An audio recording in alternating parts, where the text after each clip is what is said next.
আসসালামু আলাইকুম রহমতুল্লাহ। প্রিয় দর্শক, চলে আসলাম অনেক দিন পর ঘাস ক্ষেত এবং ভুট্টা ক্ষেত ভিজিট করার জন্য। তো এসে দেখি যেখান থেকে ঘাসগুলো কাটা হয়েছে তার নিচ দিয়ে আপনার এই ছোট ছোট এই যে ঘাসের যে চারা সেগুলো আবার নতুন করে বের হচ্ছে। এই যে দেখেন বের হচ্ছে, তো খুবই ভালো লাগতেছে আসলে বিষয়টা দেখে। আর দ্বিতীয়ত বর্ষার মৌসুম, তো পানি জমে আছে, যার কারণে একটু সব কিছু একটু লেন্দি হচ্ছে, খুব দ্রুত কাজগুলো হচ্ছে না। আর ঘাসগুলো একটু চিকন চিকন হয়ে গেছে অনেক ঘন হওয়ার কারণে। তো এই যে এইদিকে আবার ভুট্টা ক্ষেতের অবস্থা খুবই করুণ। আসলে আমি সময় মতো কিছুই করতে পারি নাই অন্য কাজে এত ব্যস্ততার কারণে। তো যাই হোক, সকালবেলা আসলাম, এর মধ্যে খবর আসলো আমার এক ভাতিজা হয় সম্পর্কে পাশের বাড়ির। তো সে আসলো কাজ করার জন্য, সে রাজমিস্ত্রির কাজ করে গরু ঘরের। তো সে এসে বললো, চাচা একটা গরু বিক্রি করবে, চলেন যাই একটু দেখে আসি। তা আসলে আমাকে কেনার জন্য বা ইয়ে করার জন্য বলেনি, সে দেখবে, তাকে বললো একজন, সে দেখার জন্য যাবে।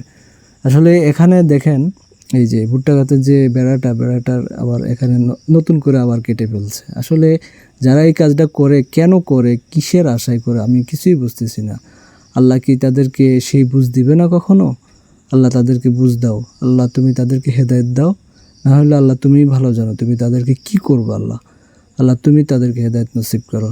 আসলে এই গরুটা দেখার জন্য আসছি। তো এই গরুটা দেখে আমার পছন্দ হচ্ছিল না। এই গরুটা আসলে অনেক বয়স্ক হয়ে গেছে, তিনটা বাচ্চা হয়ে গেছে গরুটার। আর দেখতেও খুবই, আমার কাছে কালারটা পছন্দ হচ্ছিল না। তো পাশের এই যে এই গরুটা, এটা আমার দেখে পছন্দ হয়েছে। তো আমি বিক্রেতাকে, যিনি গরুর মালিক, তাকে বললাম যে এই গরুটা বিক্রি হবে কি না, এটা বিক্রি করবেন কি না। বললো যে হ্যাঁ, সবগুলোই করবো। সবগুলোই কি আপনি নেবেন? তো আমি বললাম যে না, আমি নিব একটা দেখার জন্যই আসছি। তো দেখেন এখানে ছোট একটা বাছুর, ওই পাশের গরুটার, যেটা কালার পছন্দ হচ্ছিল না সেটার বাছুর। এখন এটার বয়স নাকি 7-8 মাস হয়ে গেছে। তো 7-8 মাস বাচ্চাটা এত বাজে অবস্থা। তার মধ্যে শুনলাম যে এটা নাকি খুবই পাতলা পায়খানা হয়েছিল কদিন আগে, যার কারণে এটার শারীরিক অবস্থা খুবই নাজুক। তো দেখেন এটা হরিয়ানা জাতের। এই হরিয়ানা জাত যে উনি কই পাইলো বা কেনই বা এই হরিয়ানা জাত এগুলো পালে আমি বুঝতেছি না। কারণ এখন বর্তমানে হলো গোস্তের জন্য সেরা এবং ভালো হলো শাহিওয়াল জাতের গরুগুলো। তো যাই হোক, এখন আসলে এই বাড়িটা হলো আমার এক বন্ধু, ক্লাসমেট আরিফ, যে রোড অ্যাক্সিডেন্টে, বাইক অ্যাক্সিডেন্টে মারা গেছে। তো আসলে এসে খুবই খারাপ লাগছে আমার কাছে, তার কথা খুবই মনে পড়ে গেছে। তো তার বাবার সাথে কথাগুলো বললাম আর কি, বিস্তারিত আপনারা শুনতে পাবেন এখন।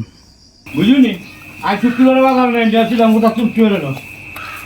মানে এটার কেমনে কি, কোনটার দাম কেমন ইয়ে করেন? অনামনেরা গরু কোনটা পছন্দ হয়েছে কিনতে নিবি, ব্যক্তি নিবি নি না, ওইগুলো ব্যক্তি দিচ্ছে এরকম কল এটা আয় ভাই আয় সব বেশি এলেন বাস এই কথা। এটা কেমন চান? ওইটা যেটা টেকনিক্যাল, এই টেকনিকটা আপনার এই দিচ্ছে আপনার 1,80,000 টাকা।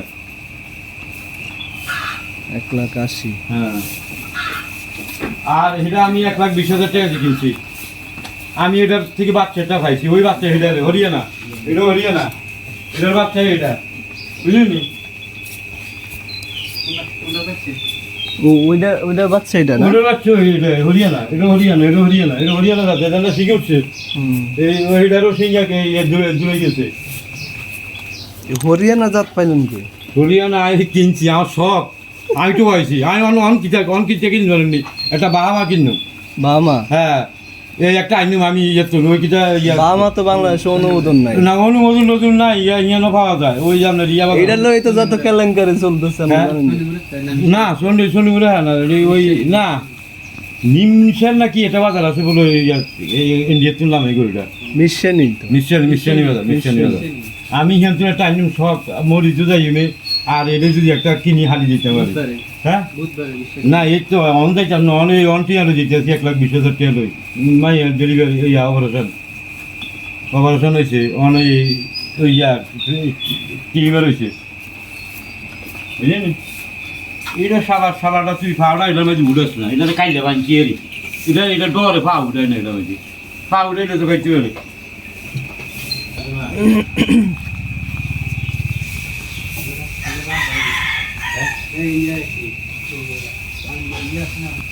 আও চিনবো সবই চিনবো। আমার আগে না এই 1 লাখ টাকা করে 2 লাখ টাকা বেচতে যাওয়া হয়েছে। না ওই যে খেয়ারের দাম, খেয়ার খাওয়াই পোষায় না তো। আপনার কি ঘাস নাই? না গাছ খেতে নাই, গাছ নিয়ে খেতে নাই, ভুট্টা খেতে গেছিলাম, ভুট্টা টুটা হলে এই চল মনে করেন না কোনো আধার খাবারই নেই। আমার এই ভুট্টা আছে না, এই ভুট্টা খাইয়ে কাটছি, কাঁদি ধান থেকে লগে দিতেছি, ওই বইয়ে দিছি যা করতে। আর কিছু আমার এই আধার টাধার আনি না, কিছু খাবার চাই না।